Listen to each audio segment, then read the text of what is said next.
Dans un petit village africain nommé Djambéné, au cœur de la savane, se dressait un baobab majestueux. Cet arbre était plus qu'un simple géant de la nature, il était le gardien des secrets et des âmes du village. Depuis des générations, les habitants de Djambéné se réunissaient sous ses branches pour prendre des décisions importantes, résoudre des conflits et célébrer les grandes étapes de la vie. Un jour, une terrible sécheresse frappa le village. Les récoltes dépérissaient, les animaux fuyaient, et les rivières s'asséchaient. Les habitants, désespérés, firent appel au sage Koya, un ancien respecté connu pour sa grande sagesse et ses liens spirituels avec les forces invisibles.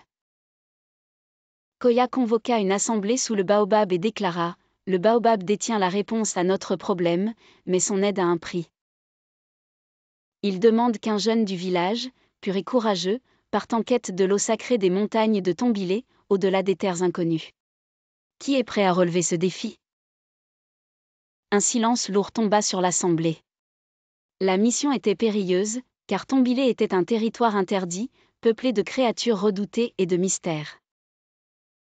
Finalement, Amadou, un jeune berger intrépide, se leva : « Je me porterai volontaire, car je ne peux voir mon village périr. » Le lendemain, armé de courage et accompagné de son fidèle chien Bori, Amadou partit à l'aube. Sa mère, en pleurs, lui donna un talisman de protection, un pendentif en forme de petite calebasse.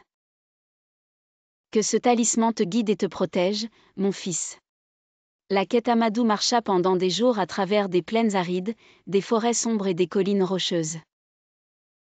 Chaque nuit, il priait sous les étoiles, demandant au baobab de lui envoyer des signes.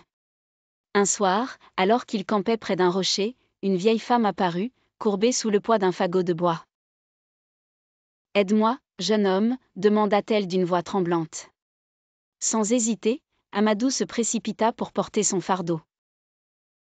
En échange, la vieille femme lui donna un conseil : « Lorsque tu rencontreras la rivière des murmures, écoute bien ce qu'elle te dira. » Plus tard, il trouva la rivière. L'eau chuchotait des énigmes, le cœur de celui qui partage trouve toujours la source.